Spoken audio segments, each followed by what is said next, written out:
Ask you about your colleague Tom Tillis, Okay. Who voted against it. Right. And he said that it contains significant changes to Medicaid that would be, in his words, devastating to North Carolina. Do you respect his view on that? I know you disagree with his vote. I respect him a lot, but here's what we're doing when it comes to Medicaid. It's grown 50% in 5 years. It's about to take over Medicare. What we've done is we limited the growth of Medicaid to 6% for 2 years. After that, 4% growth. We haven't cut Medicaid. We've reduced the growth, and Ted Budd is going to vote for the bill. The other senator from North Carolina. I hope Tom, he's a wonderful man, a good senator, and we'll get through this. Well, look, I know Lisa Murkowski had the same concerns, but the bill kind of exempts Alaska from some of the big changes with Medicaid. So, but let me ask you, okay. the president went on a tirade against Tillis last night, Yeah. said he's going to meet with primary challengers, said that he's grandstanding on all of this. Yeah. What do you make of that? Is he grandstanding? I've been on the receiving end of that. Yes, you have. He runs hard and he can forgive. We're trying to do hard things that should be done and have to be done. We're $37 trillion in debt. Medicaid has grown 50% in 5 years. It's about to take over Medicare. What we've done is limited the growth to 6% for 2 years, 4% after that, so Medicaid is not cut. But what Obama did, Medicaid originally was for children and disabled people, and Obama expanded it to include able-bodied adults. And one way we've saved some money is we say in this bill, if you're an able-bodied adult, not disabled, not a child, and you don't have any children under 14, you have to work 20 hours a week to continue Medicaid. I think that's eminently reasonable. And the provider tax is a scam, and we're trying to fix that. As you know, the states say it's going to be very complicated to track that. This is one of the big problems Not that really. Murkowski had. So anyway, we'll debate that as this bill Sure. goes forward. Let's turn to the Supreme Court decision. Okay. Chuck Schumer said it is a terrifying step towards authoritarianism. Yeah. I know you don't agree with that. No, I don't. But both Schumer and Trump seem to think it made him a very more powerful president. So what happened? What are we talking about? A single federal district court judge has been able to enjoin policy for the nation, and Amy Coney Barrett said that the equitable powers of a federal judge have limits. So we actually did this. We went to Texas and got a federal district court judge for a period of time to enjoin Obamacare. So the ruling was a single judge cannot stop policy for the entire country. That's beyond the mandate of a federal district court judge. You still have judicial review, but it has to go up the chain. A single judge can't stop a program for the entire country, and that's a good thing because people were going judge shopping. The right would go to Texas. I mean, you were going judge shopping back Everybody in the day. goes judge shopping. I'm old enough to remember when you were all in favor of the injunction against DAPA. Under Totally. Obama. I mean, and I'm here to say judge shopping needs to stop. We need to have a system where if you're going to enjoin policy for the nation, it's done at a higher level than a single judge for the left or the right. So Republicans will be complaining about this at some point. Eventually.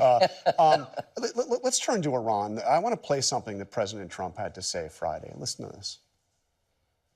The last thing they're thinking about right now is enriched uranium.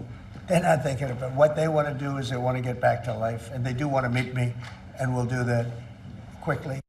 Do you agree with them that Iran has basically given up on its ambitions to be a nuclear power? Too early to tell. I do agree that the 3 sites were obliterated. If you go to the dictionary and ask... Okay, obliterated, but what about the uranium? Where is that? So the 900 pounds? Yeah. I don't know if it's at the bottom of Fordo or some other site, but it's still out there. But here's the big point for me. And does that concern you? Is that definitely. Operation Midnight Hammer was a tremendous military success. It set the program back, I think, a couple of years. But the question for the world, does the regime still desire to make a nuclear weapon? The answer is yes.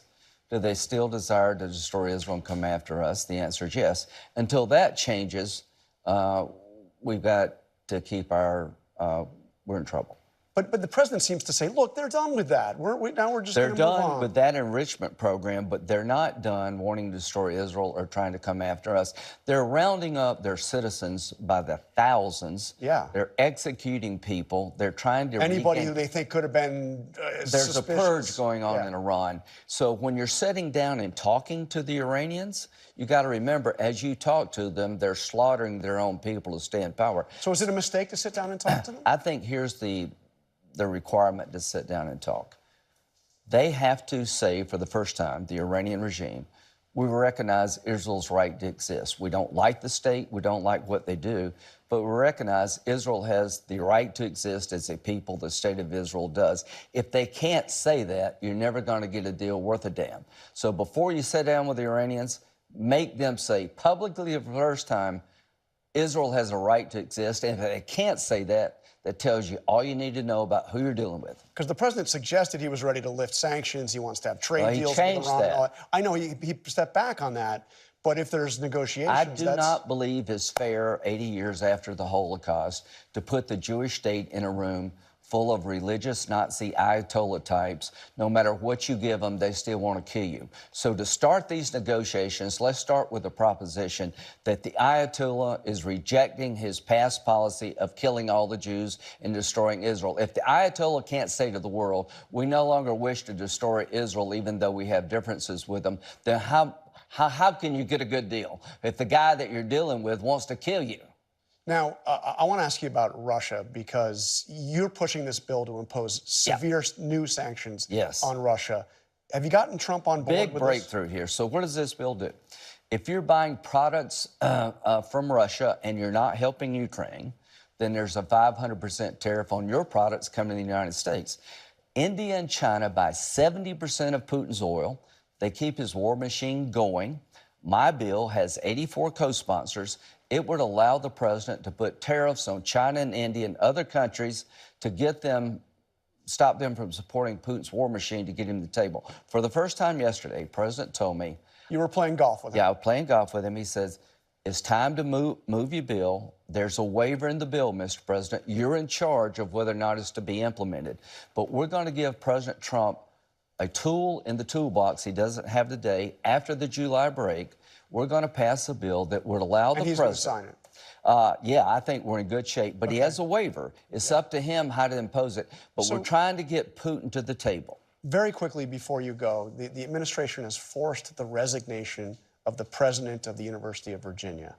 Do you have a problem with the idea, again, we have different presidents, different times, different parties, but a president dictating to a university personnel decisions who the president could be? Here's what I'm not really familiar, but I know that President is sort of declaring war on Harvard because they're such an anti-Semitic place. They're allowing people to run around and spit on Jewish kids. This DEI stuff, you know, they get federal dollars. I'm sure it's nothing personal. I'm sure it's based on his behavior, support for DEI programs that he believes, President Trump believes, not good use of taxpayer dollars. And as to Harvard and these other elite Ivy League schools, I enjoy and support freedom of speech as much as you do. But freedom of speech doesn't cover the ability to spit on a Jewish kid going to class. I mean, to be clear, the president of the University of Virginia has not done that or tolerated that. No, but he's probably embracing policies that President Trump thinks are not good investments by the taxpayer, and I agree with that. All right, Senator Lindsey Graham, thank you for joining us.